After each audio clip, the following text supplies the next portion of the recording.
Dil açıb mədhinə gör, aləm Əlidən danışır. Dil açıb mədhinə gör, aləm Əlidən danışır. Xuş ki tər cinn-i mələk, Adəm Əlidən danışır. Hacilər çeşmi bəsirətlə nəzər qılsa görər. Hacilər çeşmi bəsirətlə nəzər qılsa görər. Kəbə və Mərv-i Səfa, Zəmzəm Əlidən danışır. Elə bir kəsdir o ki, hər kəs olub heyranı. Nə ki məhrəm, hamı naməhrəm Əlidən danışır. Bağıban, gülşəni gül, bülbül xoşxani çəmən, lalələr üstə düşən şəbnəm Əlidən danışır. Necə ehya eləyərlər ölünü, İsa'ya öyrədib körpə ikən Məryəm Əlidən danışır.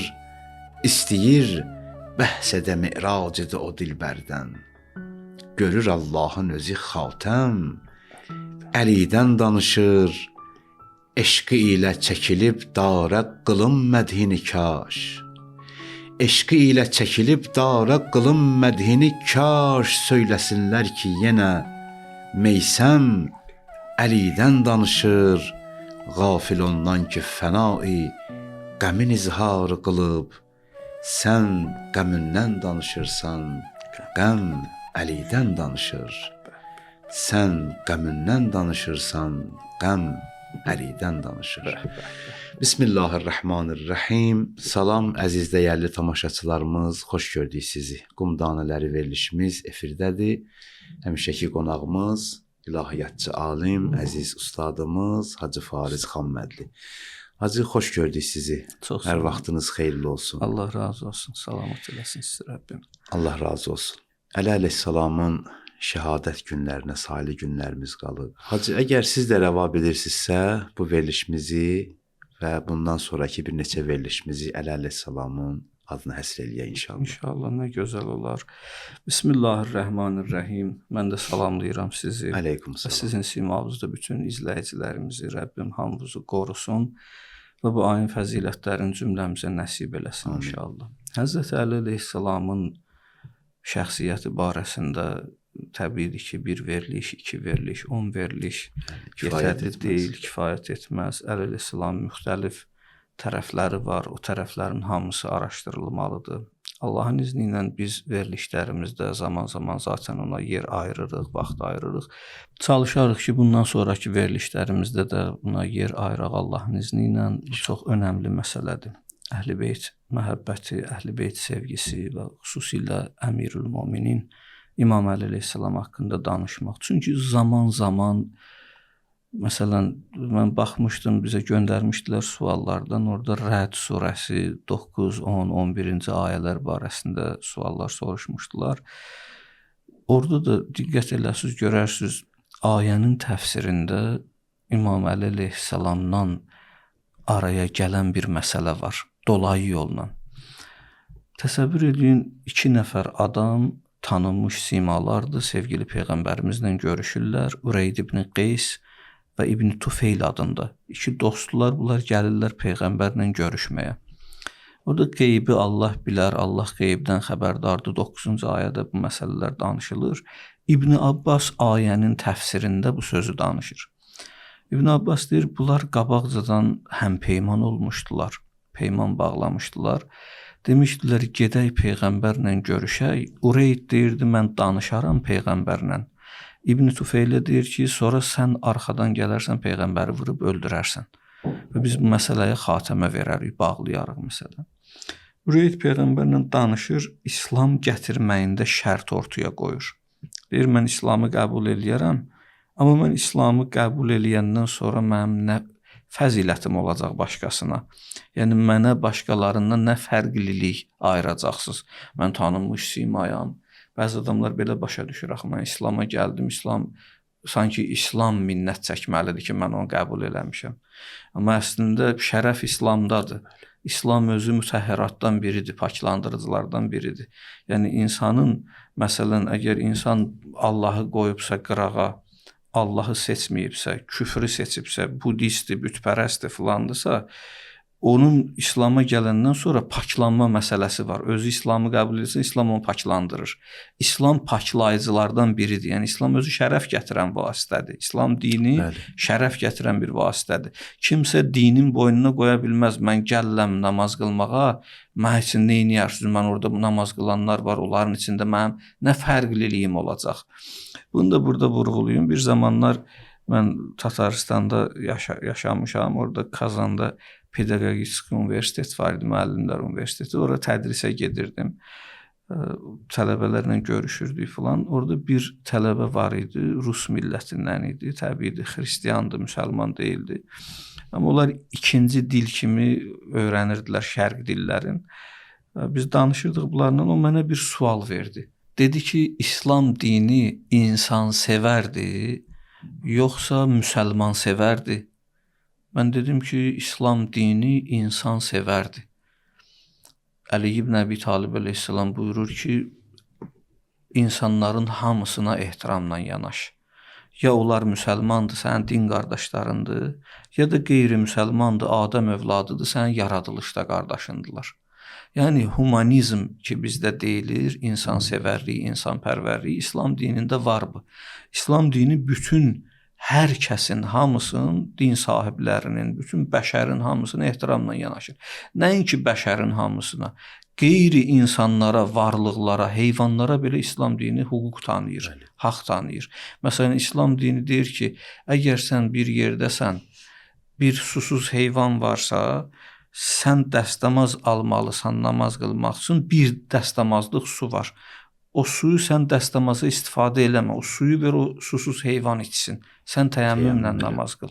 Yaxud deyir, əgər sən miniyin üstündəsən, atın ulağın üstündəsən, dayanmısan kiminlənsə hal-əhval tutursansa, atın ulağın haqqına girmə, düş yerə hal-əhval tut.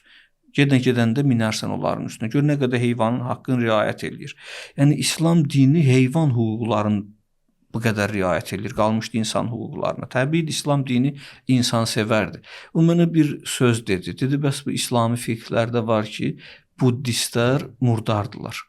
Məsələn, onlar ki, Allahı seçməyiblər, Allahı qoyublar kənara, Buddaya sitariş ediblər, yaxud məsələn, daşı, səngi, daş parçasından büt düzəldiblər, taxta parçasından büt düzəldiblər, ona sitayiş ediblər. Siz deyirsiniz ki, onlar birdən əlləri tərli olsa, biz onlarla görüşəndə gərək gedək əlimizi salavatlayaq filan. Bəs bu necə olur? O halda ki, siz deyirsiniz ki, insan sevərdi İslam dini, müsəlman sevər deyil, insan sevərdi. Bəs bu necə olur? İnsanla belə müamilə eləyirsiniz, insanla belə rəftar eləyirsiniz. Axı o insandır. Dedim, çox gözəl. Amma dedim, bizdə belə bir məsələ var. Allah insanı yaradıb, Allah insan üçün sağlam fitrət yaradıb, insan üçün vicdan yaradıb. Görsən, məsələn, bəzi adamlar var, qatı cinayətkardılar. Deyirlər ki, bu adamların azadlıqda qalması общество üçün, cəmiyyət üçün böyük təhlükədir. Cəmiyyətin içində belə adamlar yaşaya bilməz. Bunları cəmiyyətdən təcrid eləmək lazımdır. Xüsusi məsələn manyaklar var, vəhşilər var, xəstəliklər törədənlər var. Bunları cəmiyyət içinə buraxmırlar. Bunları hətta zindanlarda da təcrid edirlər, tək saxlayırlar. Deməli, əgər ağıl da bunu deyir ki, belə olmalıdır. İndi biz durub bəyəm deyə bilərik, əgər siz niyə insanpərvər deyilsiniz, siz niyə humanizm nümayiş elətdirmirsiniz? Bu adam, deyirlər, qardaş, bu adamı buraxsaq, bu 50 nəfər, 100 nəfəri qətl eləyəcək, öldürəcək. Bir də var ideoloji ölüm. İdeoloji ölüm fiziki ölümdən daha pisdir, daha təhlükədir. Məsələn, Quran buyurur ki, mən qətələ nəfsən fəkənnəmə qətələn nasə cəmiyə. Əgər bir nəfəri öldürsə, sanki bütün insanlığı öldürüb. Yaxşı, bunun mənası nədir? Yəni, birini öldürdü, insanlığı necə öldürdü? Bu bir nəfəri öldürüb, sən bunun boynuna necə qoya bilərsən insanlığı öldürüb? Bunu belə zahirən məna edirlər, deyirlər, zaten bir nəfər öləndə onu istəyənlər hamısı sanki o dünyanı görüb gəlirlər. Biri vurur, bir nəfəri öldürür, onun yaxınları hamısı əziyyət çəkir, ana, bacı, ailə, uşaq, bir ömür onlar əziyyət çəkirlər. Deməli, bu öldürən adam əslində bir nəfəri öldürməyib, bütün kütləni öldürüb. Belə də açıqlama var. Bir də deyirlər, yox, bu ayədən məqsəd vurub öldürmək deyil. Burada ideoloji öldürməkdir. İdeoloji öldürməkdir. Bu ayədən məqsəd bu deyil ki, sən kimisə vurub fiziki öldürürsən, cismani öldürürsən. Burada ruhani öldürmək məsələsi var. Talıca deyir ki, və mən əhya nəfsən fəkəənnəmə əhyan nasə cəmiyyən. Bir nəfər birini oyatsa, diriltsə, sanki bütün cəmiyyəti dirildib. Bütün ictimanı dirildib. Onlar hamısı ölülük və dirilik Quran məntiqində cismani ölülük və dirilikdən ötəki tərəfdədir. Onlar zahiri mənalardır. Dərin və bətni mənada, batini mənada ölülük və dirilik bu anlamdadır ki, sən onu ideoloji cəhətdən öldürürsən, mənəvi cəhətdən öldürürsən ya dirildirsən. Bir sual da bizə ünvanlamışdılar, kollektiv vermişdi, mən baxmışdım ki, insan dünyası yaşayıb dünyada heç vaxt Quran oxumayıb, eləməyib, öləndən sonra ona Quran oxumaq olar ya olmaz. Bəli, belə bir sual var idi. Yaxud məsələn deyirdilər ki, insan Quran dirilərsindir də, ölülərsin deyil ya peyğəmbər sənin sözünü ölülərə kar eləməyəcək. O ölülər orada qəlbi ölmüşlər anlamındadır. Onlar ki, qəlblərini öldürüblər, nəfsləri ağıllarına qələbə çalıb. O ölüm o anlamdadır. Ölüm o dünyanı dəyişmək anlamında deyil. Yəni dünyasını dəyişən adama Quran oxumaq olar. Amma ölü adama Quran oxumaq olmaz. Ölü kimə deyilir? Bəzən gəzən adamların içində ölülər var. Bu diri adamların içində ölülər var. Təsəvvür edirsiniz, ölü düzgün mənada bizim üçün açıqlanmalıdır. Diri də düzgün mənada açıqlanmalıdır. Məsələn, onların qəlbi ölüb. Quran məntiqini. Qəlbi ölən adama heç nə təsir eləməz. Qəlb qəsavət bağlayıb və qəlb ölüb. Hədisdə keçir ki, rubbə talil Quran vəl Quran yəl'anhu. Nə çox Quran oxuyanlar var, Quran da onlara lənət oxuyur. Təsəvvür edirsiniz, artıq qəlb ölüb, summun, bukmun, umyun, Fəhum la yərciun. Yərciun, la yubsirun, la yərciun. Onlar heç vaxt görməzlər və onlar heç vaxt dönüş eləməzlər Allaha tərəf. Niyə? Çünki onların qulaqları kar olub, onların gözləri kör olub, onların qəlbləri möhürlənib. Xətəməllahu əla qulubihim və əla səmihim və əla əbsarihim qışavə. Allah onların qəlblərini möhürləyib. Demək, qəlb möhürlənmə insanın ölümüdür. Dünyanı dəyişmə insanın ölümü demək deyil. Bu anlamda bəzi insanlar görürsən, belə ölüdülər, ölü sayılırlar və bəzi insanlar da bu ölümə səbəb olurlar. Cəmiyyətin ölməsinə səbəb olurlar. Bu çox təhlükəli məsələdir. İndi mən o adama deyirəm, o tələbəyə cavab verirəm sualına. O tam bunları açıqlayandan sonra deyirəm, indi gəl baxaq görək. İslam dini insansevərdir. Bu adam insanlıqdan çıxıb. İnsanlıqdan çıxdığına görə İslam bu üçün xüsusi hökmlər təyin eləyib. Biz ki, adını qoyuruq kafir, küfür sözü örtmək mənasındadır, örtük mənasındadır. Kafir imanın üstün örtmək anlamındadır. O deyirdi, mən kafiri kofrəm, xuda kafirim mən. Mən küfrün kafiriyəm, Allah da mənim kafirimdir. Şair deyirdi, başa düşmürdülər bu nə deməkdir. Bu anlamdadır ki, mən küfrün üstün örtürəm, Allah da mənim eyiblərimin üstün örtür. Kafir o adam ona görə deyirlər ki, o imanın üstün örtür. Allah qəlbində iman yaradıb. Allaha tərəf dönüş eləməlidir onun vasitəsilə. Vicdan yaradıb, bəsirət yaradıb. Bunların hamısının üstünü örtür, olur kafir. Bütün mənəviyyatın üstün bağlayır. Ona görə onu deyirlər kafir. Həqiqətin üzərini örtür. Örtür. Ona görə onu deyirlər kafir. Bir nəfər kafir olub fitrəti salimlə Allahı seçməli idi. Mənəviyyatı seçməli idi. Sağlam yaşamalı idi. Necə bizim hüququmuzda cəmiyyət üçün təhlükəli olan adamları cəmiyyət içinə buraxmırlar, təcrid eləyirlər və deyirlər bu təcrid olunmalıdır. Eyni ilə təcridxana da qoyurlar zindanların adını, gözəl. Eyni ilə belə mənəvi məsələlərdə də belədir. Mənəvi məsələlərdə də cəmiyyətdən təcrid olunan adamlar var.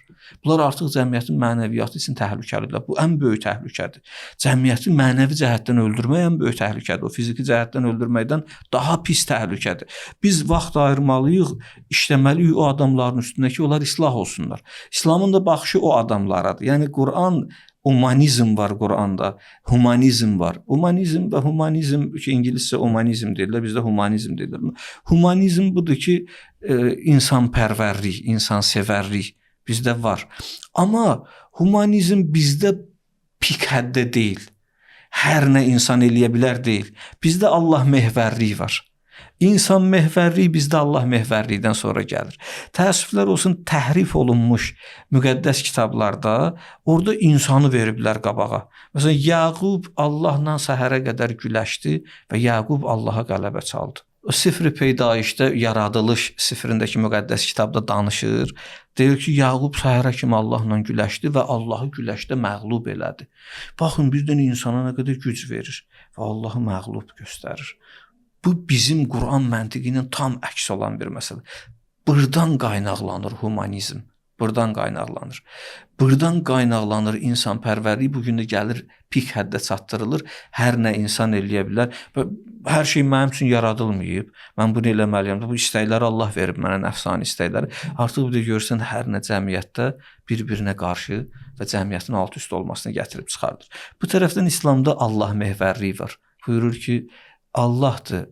Huvəllazi yuhyi və yumit. Öldürən də dirildən də odur. Odur yedirdən və içizdirən, su verən də odur, yemək verən də odur. Fəizə məristuhu və yəşfini. Mən xəstələnəndə odur mənə şifa verən. Hər nəyi bağlayır Allaha. Əsas məsələ Allahın üstündə qurulur. Kök Allahın üstündə qurulur. Sonra buyurun ona təvəkkül eləyin. O ilə bərabər yaşayın. İlahi, səni hər kim tanıdısa, o aləmə padişahlıq elədi. Əleyhissalam bütün məsələləri bunun üstündə qurulur. İlahi, sən belə deyirsənsə elə olmalıdır. Hər kim ilahi, sən onunsansa onun nəyi yoxdur, İmam Hüseyin əleyhissalam deyir. Görürsən, hər nəyi qururlar Allahın üstündə. Hər kim sən onun deyilsənsə onun nəyi var. Hər nə qurulur Allahın üstündə. İslam dini Allah məhvərdir. Başqa dinlərdə dəyişdirilib insan məhvərliyi ortaya atılıb. İslam dini Allah məhvər ola insanların və bütün canlıların bütün hüquqlarını riayət eləyir. Bütün hüquqlar qorunur. İmam Əli əleyhissalam bunları öz hədisində bizə vurğulayır. İndi mən bunu açıqlayıram o tələbəyə. Deyirəm, görürsən, İslam dini insansevər dindir. Amma insani keyfiyyətləri və mahiyyətləri itirən adamı sevmir. Məntiq elmində insanı necə tərif edirdilər? Deyirlər, əl-insanu heyvanun, natiqun, həssasun, mutəhərrikun bil iradə. İnsan bir canlıdır, ümumi mənada. İnsan diridir, canlıdır və natiqdir. Natiq müdrikə deyirlər, müdrik. Yəni insan idrak sahibidir. Danışandır və dərk eləyəndir. Müdrikdir. Yəni iradə ilə də hərəkət edir. İradə ilə hərəkət edir və həssasdır, hissiyat var insanda. Yəni əl-insanu heyvanun, insan canlıdır, bütün heyvanlar canlıdırlar, bütün varlıq hamısı canlılar var da. Burada insan onlarla müştərəkdir. Sonra müdriklikdə, nütqdə insanı ayırır onlardan məntiq elmi. Deyir, həm də natiqdir, idrak sahibidir, müdrikdir. Demir, ağıllıdır. Niyə? Çünki idrak ağıldan da ötəki tərəfdədir, müdrikdir. Deyirlər, ağıl sahibi odur ki, düşdüyü vəziyyətdən çıxa bilir, müdrik odur ki, çətinliyə düşmür. Heç vaxt. Ağıl sahibi problemə düşəndə oradan çıxmağın yolunu bilir, amma müdrik odur ki, heç vaxtı düşmür. İdrak sahibi Əli ibn Əbi Talib idi. İbn Sina Əlini belə tanıtdırır. Deyir, o müdrik idi, Əli ibn Əbi Talib. Peyğəmbər hikmət mənbəsi idi, o idrak mənbəsi idi. Bir gün idrak mənbəsi olan Əli ibn Əbi Talib, hikmət mənbəsi olan Peyğəmbərlə görüşdü. Danışnamə-i Əlaidədir. İbn Sinanın 2 dənə fars dilində əsəri var. Biri Məaric əsəridir, biri də Danışnamə-i Əlaid. Bu Danışnamə-i Əlaidə qalan əsərləri ərəb dilindədir. Danışnamə əlaisində bunu yazır. O hikmət mənbəsi gördü bu mərifət mənbəsini. Gördü bu idrak mənbəsini və buna bəzi sözlər buyurdu. Dedi ki, ya Əli, elə ki gördün insanlar haqqa ibadətlə yaxınlaşırlar. Fətəqərrəb iləhi bi ənvail fikr fətəsdiqu. Sən düşüncə ilə ona yaxınlaş, idrakla ona yaxınlaş və əməllərinlə də təsdiq elə idrakını. Onlar müstəhəbbata güc verəndə sən təfəkkürə güc ver. Peyğəmbər buyurdu. Sonra deyir ki, Peyğəmbərin bu sözündən sonra fəsara Əliyyun mudrikəl həqaiq. Əli dolandı, oldu bütün həqiqətlərin müdriki, idrak edəni, dərk edəni oldu. Fəsara Əliyyun mudrikəl həqaiq sümmə qalə ləv kuşivəl qita'u məzdəttu yəqina. Sonra buyurdu ki, əgər bütün qeyb pərdələri çəkilsə, mənim yəqinimə bir zərrə də artmaz. Niyə? Çünki o idrak eləmişdi artıq. Hər nəyi bəsirəti ilə görürdü, mərifət tapmışdı. Bu Əli ibn Əbi Talibin məqamı idi. İndi qayıdıram əvvələ. Həzrət Əli əleyhissalam Peyğəmbər seçib axıbıra. Ayə ilə başladıq, Rəd surəsi 9, 10, 11-ci ayələrin təfsiri ilə. İbn Abbas deyir ki, Ureyd ibn Qeyslə İbn Tufeyl ki, gəlmişdilər Peyğəmbərin yanına, deyirlər, bizə nə fərqlilik olacaq filan. Peyğəmbər deyirdi, İslam sizə şərəf gətirir. İslam siz üçün heç bir fərqlilik qail deyil. Siz də insanlar, müsəlmanlar kimi birisiniz. İslam insansevərdir. O adama da dedim, insansevərdir. Amma insanlığı qoruyub saxlayanı sevir. İnsan fitrətinin əleyhinə çıxıb heyvaniləşənlərlə İslamın işi yoxdur. Onları hətta heyvanlardan da, dörd ayaqlılardan da aşağı bilir. Sən bu gün deyirsən siz onları bəs niyə sevmədiniz? Belə sevgi olar, o bütü sevənləri filanlar deyir. Yox. Onlar özü o sevgini haqq etmirlər. Onlar özlərini uzaqlaşdırıblar onlar. Amma yenə biz onların hüquqlarını qoruyuruq. Hüquqlarını qoruya İslam çərçivəsində onlarla rəftar edirik. Hüquqlar qorunur zaten. Günaha görə heç kimin hüququ tapdalana bilməz. Hər kəsin hüququ qorunur. Deyir, bunlar gəldilər Peyğəmbərdən fərqlilik istədilər Ureyd ibn Qeyslə İbn Tufeyl. Peyğəmbər bunlara dedi, yoxdur belə bir məsələ. Bu Peyğəmbəri danışdıra işarə elədi İbn Tufeylə ki, qılıncı çəkib Peyğəmbəri vuracaqdı arxadan. Peyğəmbər də bu ilə danışırdı. Dedi, onda heç olmasa fərqlilik olmasın. Mənə söz verin, sizdən sonra sizin canişininiz, vəsiniz mən olum. Bütün Peyğəmbərlərin vəsisi olum. Mən də sizin vəsiniz olum. Bu sözü dedi, Peyğəmbər buyurdu ki, vəsi seçmək mənim əlimdə deyil. Bunu Əhl-i-Sünnədə nəql eləyir. Şiədə nəql eləyir. Bütün aləm bu hədisi nəql eləyiblər, tarixi hadisəni. Və buna görə Quran ayəsi enib.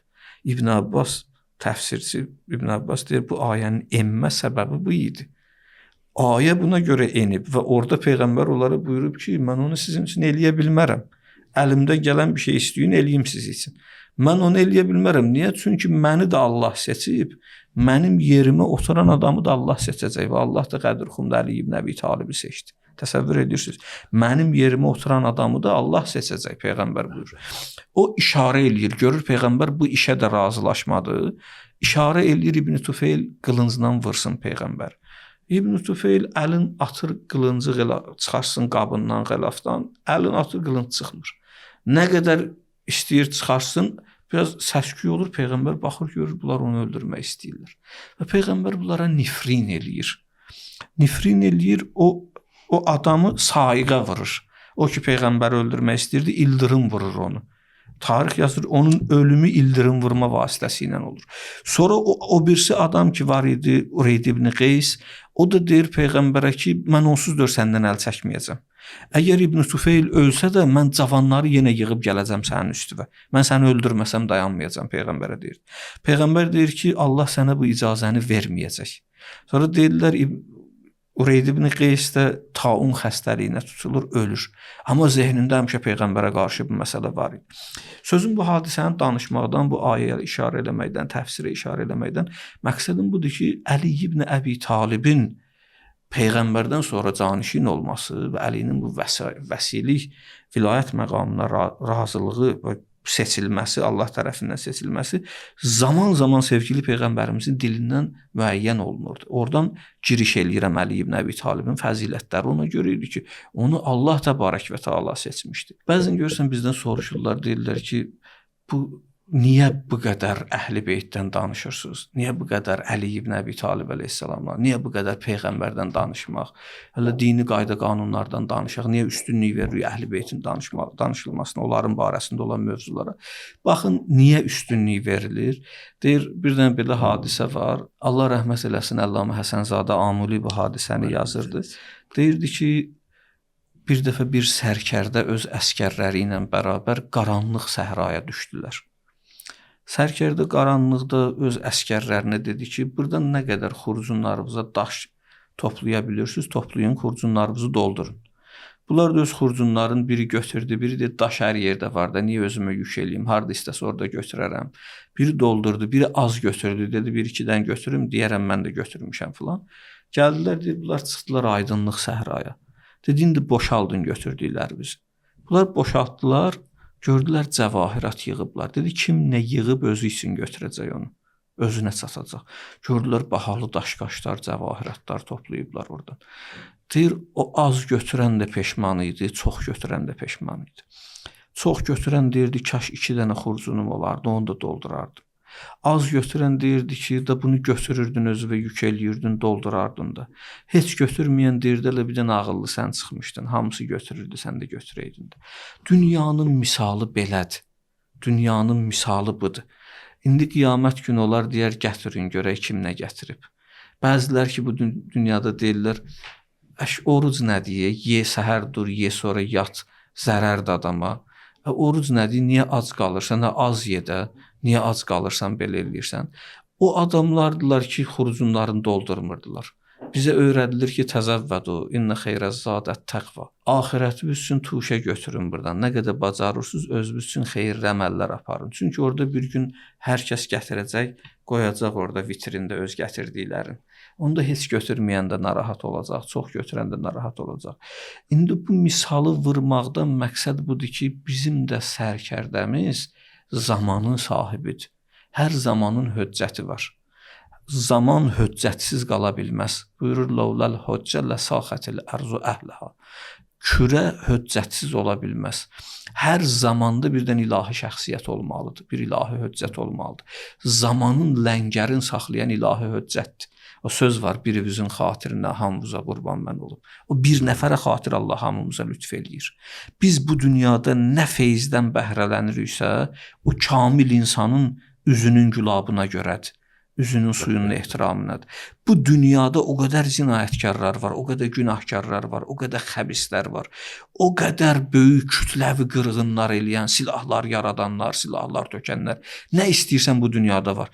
Dünya bütün cinayətkarları görüb. Dünya Firondan, Nəmruddan nələr görüb dünya. Hər nəyi görüb, amma hər zamanda birdən ilahi şəxsiyyət olub. O ilahi şəxsiyyət aləmin ləngərini saxlayıb. Yoxsa kürə öz əhlini udar. Yoxsa kürə bu qədər cinayətləri qəbul eləyə bilməz.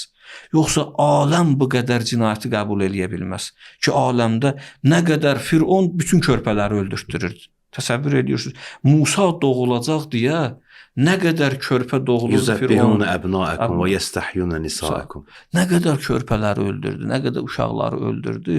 Bunların nəticəsində Allah qoymazdı aləm bərqərar qalsın. Amma orada bir də Musa var idi. İlahi bir şəxsiyyət var idi. Zaman həmişə belə olub. Peyğəmbərlər olub, peyğəmbərlərdən sonra əhl-i-beyt olub, imamlar olub. İndi də bugün zamanın sahibi var, Həzrəti Məhdi sallallahu əleyh. Zamanın ləngərin qoruyan varlığı Allah olsun. zuhurunu təcil eləsin. Amin inşallah. Ona xatirdir ki, Allah təbarək və təala varlığın hamısına feyz verir. Varlığın hamısına lütf eləyir. Yoxsa bizim, əgər Allah özü bizim özümüz kimi bizi ilə rəftar eləsəydi, əgər bizim özümüz kimi bizi ilə rəftar eləsəydi, onda bizə nəfəs çəkmək ixtiyarı verilməzdi. Bir nəfər gəldi mənim yanıma, rastlaşdıq, gedirdim bir yerdə, yaxınlaşdı mənə, dedi ki, hacı, mənə bir dua yazın. Bunu da deyim, bu dua yazmaqla filanla adam inkişaf eləyə bilməz. Allah insanın, diri insanların, həyatda yaşayan insanların Allah özünə dua eləməyi özünə vacib eləyib. İstəyib ki, öz ibadət eləsin, itaət eləsin. Gedib kiməsə dua yazdırmaqla adam nə varlanan deyil, nə kamilləşən deyil, nə də qabağa gedən deyil. Düzdür, bəzi dualar var, bu qorxu duasıdır, uşaqçın, filancın, bədnəzər. Bunlar yazırlar, eləyirlər. Bunlar öz yerində. Amma o uşaqdır, indi özünə bir nəsə eləyə bilmir. Valideynlər yazırlar, bir kağız onun başının altına qoyurlar, bədnəzərdən qorunsun, qorxudan qorunsun. Onlar başqa məsələdir. Amma biri gedir, deyir, mən sənə dua yazacam. Molla ona deyir ki, gəl, mən sənə dua yazacam, sən varlanacaqsan, belə deyirsən. Bunlar hamısı tələdir, bunlardan uzaq olmaq lazımdır. Bu işlərin dalınca getmək lazım deyil. İnsan özünü dua eləməlidir, insan özü işləməlidir, çalışmalıdır. Nəticədə Allaha təvəkkül eləməlidir və dua eləməlidir, inkişaf eləməlidir. Bu qardaş mənə yaxınlaşdı, dedi ki, hacı, mənim qabaq işlərim çox yaxşı gedirdi, indi işlərim zəifləyib filan. Mən də dedim, nə Allah köməyiniz olsun filan. Bu danışır, məqsədi budur. İndi bunun danışığından da bilirəm, bu deyir işlərim zəifləyib. Mənası budur ki, qabaq çox yaxşı idi, indi yaxşıdır. Dedim, qardaş, siz bu ibadət filan, dedi, yox, namaz qılmıram. Dedim, oruc zat, dedi, yox, tutmamışam filan. Dedim, bu Allah bəndələrinə köməkliyi zat. Dedi, yox, belə. Bu danışdım, nə yaxşılıq dedim, gördüm, heç biri bulan qardaşda yoxdur. Dedim ona, qardaş, sənin özün kimi bir dənə Rəbbin olsaydı, sənə nəfəs çəkməyə icazə verməzdi. Sənin özün kimi bir egoist Allahın olsaydı, rəhmət Allahı yox, mərhəmət Allahı yox, ərhəmər rahimi yox. Sənin özün kimi bir Allahın olsaydı ki, sənə Allah hər nə verib, sən heç bir yaxşılıqla məşğul deyirsən. Ancaq pis-pis işlərlə məşğulsan. Özün kimi bir Allahın olsaydı, sənə nəfəs çəkmək ixtiyarı verməzdi. İndi sən istəyirsən, mən bir dua yazım, sənin işin düzəlsin. Xeyr, belə olmaz. Allah təbarək və təala bizim özümüzə meydan verir. Allah bizə şərait yaradır. İstəyir biz o meydandan, o şəraitdən doğru düzgün istifadə eləyək. Bunları bizə Həzrət Əli əleyhissalam öyrədir ha. Bax Əliyin biz gələn verilişlərdə inşallah Əli əleyhissalamın vəsiyyətləri var. Son yatağa düşdüyü vaxtda danışdığı vəsiyyət, ölüm yatağında olanda möhtəşəm vəsiyyətləri var. Bu bizim həyat sərkərdəmizdir. Zaman sahibləri, hər zamanın sahibi, imamı bizim həyat sərkərdəmizdir. Biz bunlardan örnək götürməliyik yaşayışımızda. Yoxsa həyat bizi məhv eləyəcək. Həyat bizi yaşamağa qoymayacaq. Dünyada bütün varlı adamlar, dünyaların abad eləyən adamlar, bütün hər cəhətdən şöhrət qazanan adamlar, əgər onlarda mənəviyyat boşluğu varsa, onlar heç vaxt inkişaf edib qabağa gedə bilməyəcəklər. Mən oxuyurdum dünyanın ən inkişaf eləmiş, böyük, başda gedən aktyorlarından biri özü üçün killer tutmuşdu özünü öldürtdürməyə. Təsəvvür edirsiniz, xatirələrini oxuyuram. Dünyada ən məşhur və ən tanınmış adını çəkmirəm. İzləyicilərimiz zaten hadisəni eşidən kimi biləcəklər söz kimdən gedir. Bir xanım aktrisadır. Dünyada ən tanınmış aktrisadır.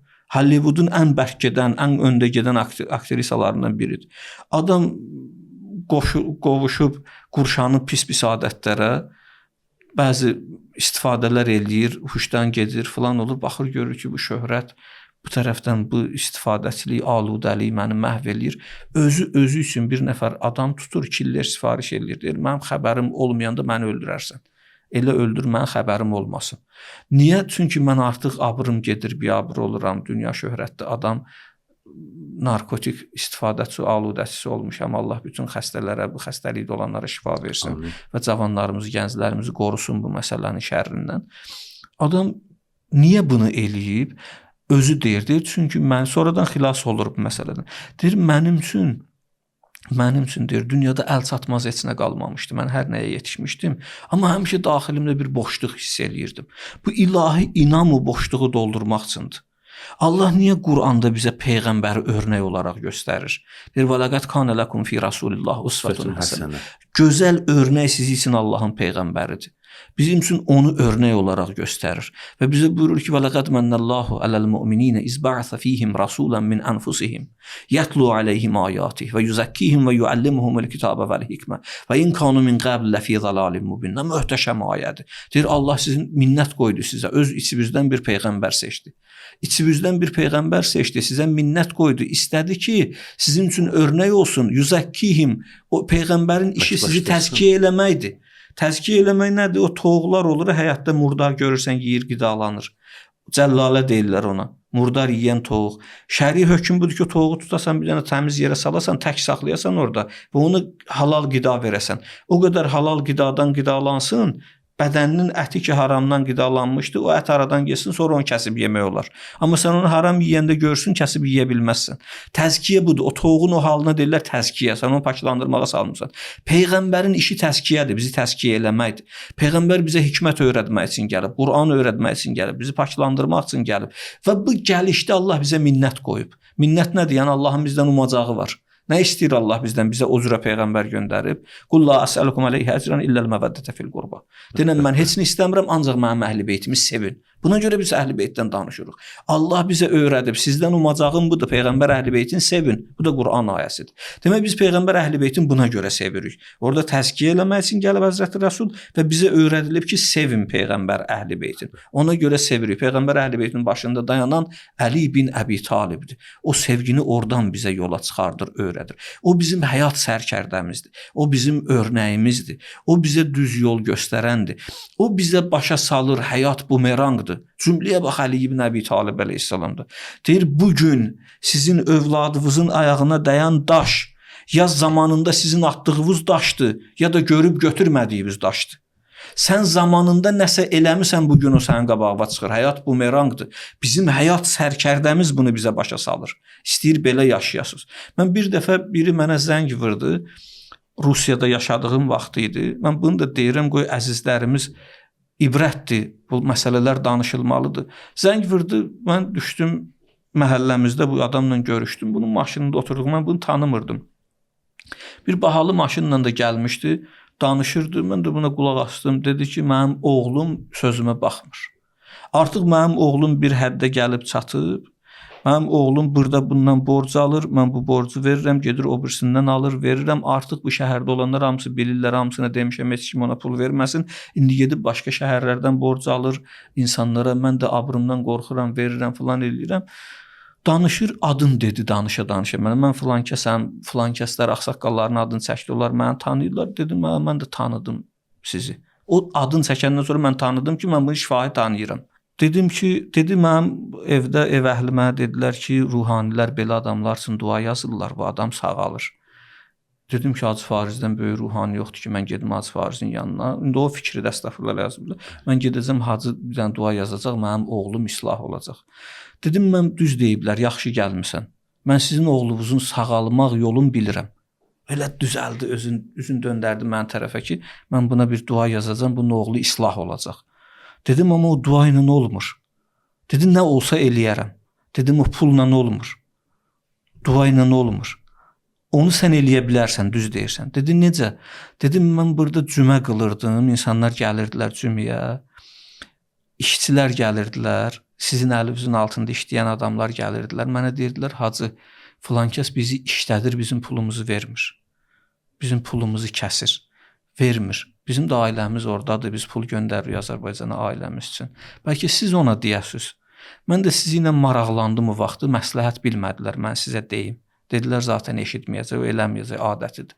O zaman ki, onları incidirdin, pullarını kəsirdin, vermirdin, gətirib övladıva yedizdirirdin, onu da bilməliydin, sənin övladın sənin üçün Əzrail yetişir burada. O sənin başına oyun açacaq. Mən bunun yolunu bilirəm. İndi sən nə qədər adamın haqqını kəsmirsən, bu neçə ildə. Adamların hamısını tap onlarla halallaş. Sən onlarla halallaşandan sonra sənin oğlun islah olacaq. Çünki bu dua ilə olan məsələ deyil. Burada qul haqqı var. Haqqun nas var. İnsanların haqqını tapdamaq olmaz. İnsanların haqqını yemək olmaz. O bir növ gələcək çıxacaq sənin qarşına. Gör bizim həyat sərkərdəmiz Əli ibn Əbi Talib əleyhissalam necə gözəl bir cümlədə bütün bu hadisəni buyurur. Buyurur ki, bu gün sənin övladının ayağına dəyən daş ya zamanında sənin atdığın daşdır ya da görüb götürmədiyin daşdır. Allah bizi Əli ibn Əbi Talibdən ayırmasın. Allah bizi Əlidən ayrı salmasın. Amin, Allah inşallah. Əhl-i Beytin məhəbbətini günü-gündən qəlbimizdə çoxalsın. Təşəkkür edirəm Hacı. Çox sağ olun. Allah sizi qorusun, elmizə bərəkət. Amin inşallah. Təşəkkür edirik. Var olasınız. Əziz dəyərli tamaşaçılar, verilişimiz sona yetir. Sağ-salamat qalın.